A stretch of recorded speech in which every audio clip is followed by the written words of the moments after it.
Hello, hello les amis vierges, ascendant vierge ou si vous aviez la planète Vénus dans le secteur de la Vierge au moment de votre naissance. Cette guidance sentimentale et relationnelle est pour vous pour le mois de janvier 2022.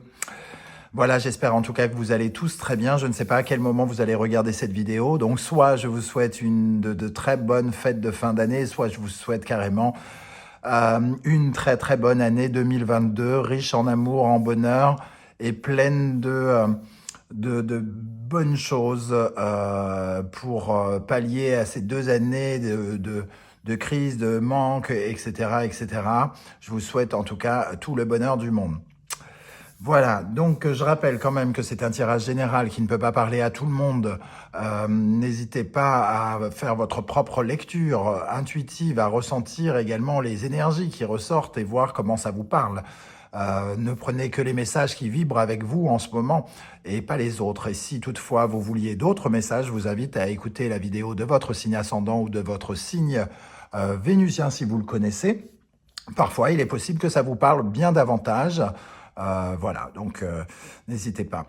En barre d'infos, je vous mets tous les liens pour retrouver les différentes vidéos que je vous propose pour le mois de janvier 2022 ainsi que pour l'année 2022. Et vous trouverez également mon adresse email si vous désirez des renseignements pour les guidances personnalisées. On commence tout de suite avec l'énergie principale qui vous accompagne dans la vie sentimentale et relationnelle. Alors, on a la roue de fortune et le mât. La roue de fortune et le mât, on voit qu'il y a du changement, et qui peut y avoir une page qui se tourne. Il peut y avoir une page qui se tourne ici parce qu'on voit qu'il y a une évolution et le mât nous dit qu'on laisse derrière nous quelque chose. Qu'on laisse quelque chose qui ne nous est plus utile, qui ne nous apporte plus rien, qui ne nous fait plus du bien. On tourne une page, c'est-à-dire on passe à une étape suivante, soit à une étape de transition, soit carrément à une étape nouvelle. Dans un couple, ça peut nous parler évidemment de choses négatives comme une rupture, on quitte quelqu'un ou on se fait quitter, mais ça peut être aussi, on passe à une étape suivante, voilà, celle-ci elle est terminée, on passe à une autre époque, on n'habitait pas ensemble, on habite ensemble désormais, ou alors au contraire, on habitait ensemble et on décide de s'acheter un deuxième appartement pour vivre séparément, mais continuer notre relation, etc., etc. Vous comprenez? L'idée, en tout cas, c'est vraiment qu'on tourne une page. Votre état d'esprit, les amis vierges, est ici. Le diable, ici, on vous voit attaché ou trop attaché à quelque chose ou à quelqu'un. Le diable, j'ai tendance à le prendre ici comme quelqu'un qui essaye de se libérer de ses chaînes, qui doit prendre conscience de son côté accro, entre guillemets, addict à quelque chose, addict à quelqu'un, addict à l'amour, addict au sexe, addict à la dépendance affective aussi. Le diable ici, il veut déployer ses ailes par lui-même. Et si jamais ce n'était pas le cas, il enlèverait les chaînes qui le retient prisonnier, entre guillemets. Donc ici, il y a une envie quand même de retrouver son pouvoir personnel ou de se ressentir comme un pouvoir personnel. Il y a aussi chez le diable une certaine forme de perversité, alors que vous rencontriez quelqu'un qui a une certaine forme de perversité ou que vous ayez vous-même votre petit côté sombre en ce moment. Voilà, il peut être question de ça avec le diable. Je vais rajouter une énergie sur ce diable. Alors, pour les vierges, qu'est-ce qu'on a sur ce diable dans l'état d'esprit des vierges, dans le domaine sentimental, relationnel en janvier? Qu'est-ce qu'on a avec le diable? Le jugement, la révélation. On se détache de ces liens, hein, quelque part, on y voit clair, là où on ne voyait peut-être pas certaines choses, certains instincts, certains trucs un peu camouflés, un peu sombres, un peu austères, primaires, hein, des instincts, des pulsions que l'on ne voyait pas. Ici, avec le jugement, on a comme une sorte de déclic, de révélation pour nous réapprendre à vivre à nouveau. Hein. Donc, Ce tirage peut tout à fait parler à des gens qui vivent des situations compliquées et d'avoir une sorte de déclic, une révélation comme quoi peut-être il faut tourner une page. Alors, évidemment, ça ne va pas parler à tout le monde de la même façon et c'est tout ce que je vous souhaite. Ici, en tout cas, on sent qu'on est attaché à quelque chose auquel il serait préférable de ne pas être attaché. Et ça ne veut pas forcément dire quelqu'un, ça veut dire l'argent, ça veut dire la drogue, ça veut dire tout ce qui nous tient et nous retient prisonniers, entre guillemets. Donc il y a une certaine révélation qui peut avoir une incidence dans votre vie sentimentale ou relationnelle. On peut parler d'amis un peu vénéneux aussi, hein, ici, et de se dire « Oh là là, mon Dieu, mais c'est pas du tout ce que je pensais je pensais pas du tout ça de lui, quoi. Qu'est-ce qu'il me fait, quoi ?» Voilà, on va voir les énergies qui sont en face de vous, qui arrivent vers vous. Le jugement qui revient. Il y a un déclic ici. Il y a un déclic hein, qui arrive vers vous pour comprendre les choses et pour reprendre le contrôle. Le contrôle de votre vie, le contrôle de quelque chose, quitte à devoir passer par une certaine forme de conflit avec quelqu'un, parce que la force peut nous parler aussi de bras de fer, hein, justement, comme on le voit sur cette énergie du tarot d'Irtis. Donc, on est obligé de se battre avec le jugement et la force, se battre contre quelqu'un, contre les convictions de quelqu'un ou contre soi-même, mais en tout cas, on est obligé de se débattre, de se battre pour reprendre le contrôle de quelque chose. Alors, pour les vierges, qu'est-ce qu'on a dans le domaine sentimental, relationnel en janvier 2022 avec le jugement et la force?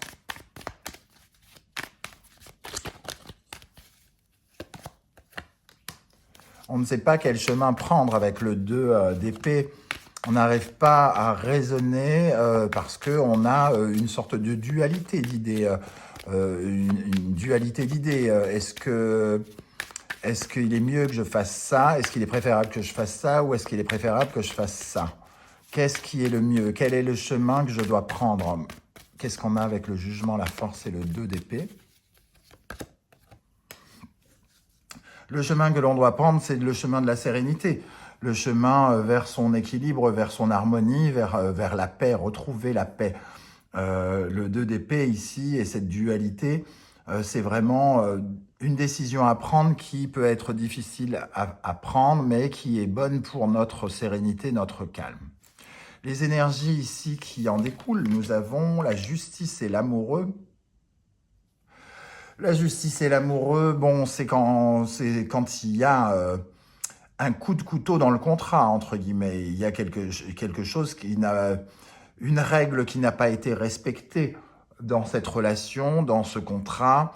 On avait un contrat de loyauté, on n'a pas été loyal. On avait un contrat de fidélité, on n'a pas été fidèle. On avait un contrat de bienveillance, de gentillesse, on a trahi. Il y a vraiment quelque chose de cet ordre-là. Pour d'autres, la justice et l'amoureux nous parlent vraiment de la difficulté de prendre cette décision au sein soit du couple ou de notre vie relationnelle, de ne pas vraiment savoir où est tempérance, où est le calme, où est la paix. Et ici, la justice et l'amoureux, 2 cartes qui représentent la décision. En tout cas, la justice prend la décision que l'amoureux n'est pas capable de prendre, du moins sur laquelle il hésite. Et il y a besoin de trancher aussi, quelque part. Hein. Quelqu'un avec la justice qui nous parle de contrat, donc a donné un coup d'épée, n'a pas respecté une clause de notre contrat. Si c'est une relation professionnelle, par exemple, quelqu'un nous a fait un enfant dans le dos, hein, sans doute. Et il est question ici de prendre peut-être des résolutions par rapport à cette personne. Alors, on va ajouter une énergie sur la justice et l'amoureux pour les vierges. Qu'est-ce qu'on a sur la justice et l'amoureux ?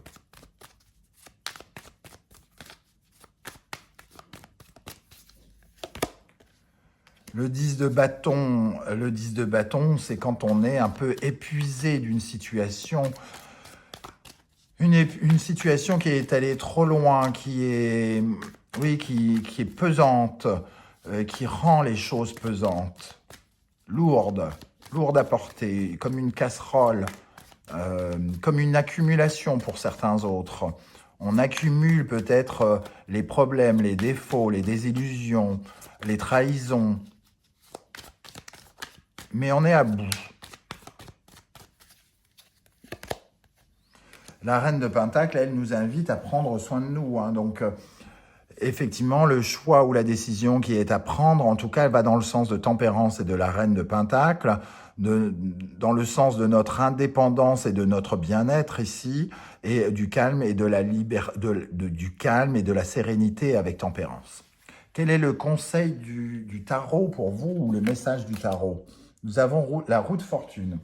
Avec la roue de fortune en conseil, on nous invite de toute façon à suivre la route qui est la nôtre, et donc le mât ici. Hein. Donc s'il y a une porte à fermer auprès d'un partenaire de travail, d'un partenaire amical, sentimental ou autre, la roue de fortune nous dit le destin, il faut le suivre, il faut écouter, suivre la voie qui est la vôtre, et les choses sont faites pour s'organiser comme ça, et s'organiseront mieux par la suite si jamais vous suivez le mouvement.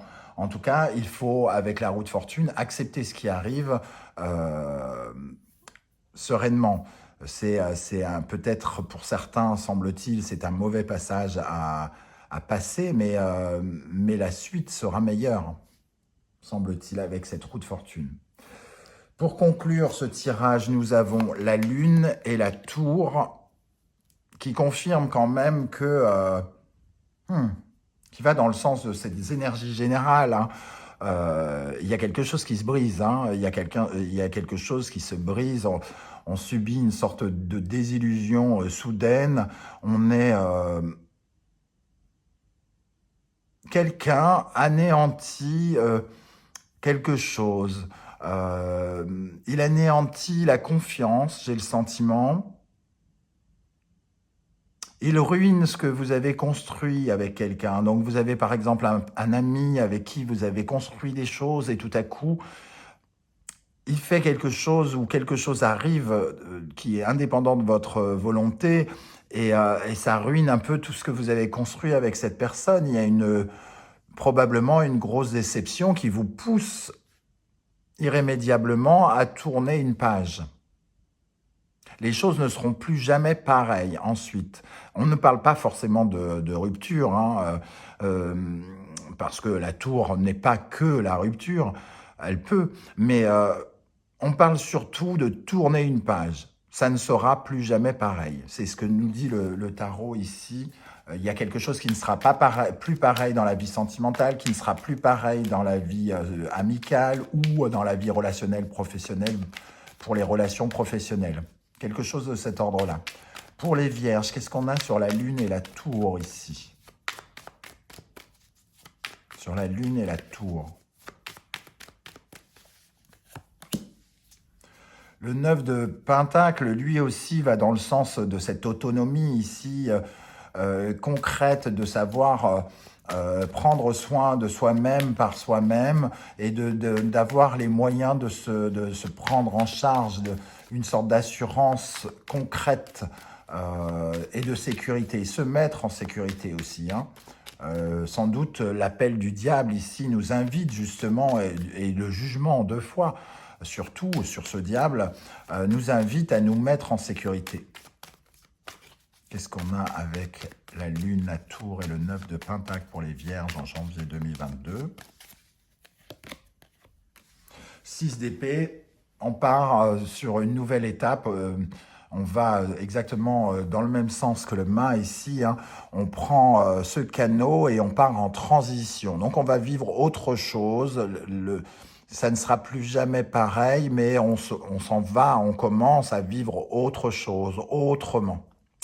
Voilà, je ne sais pas du tout comment ça va se mettre en place dans votre vie. J'espère sincèrement que ça sera la version très allégée de toutes ces cartes, qui sont un peu puissantes et un peu fortes.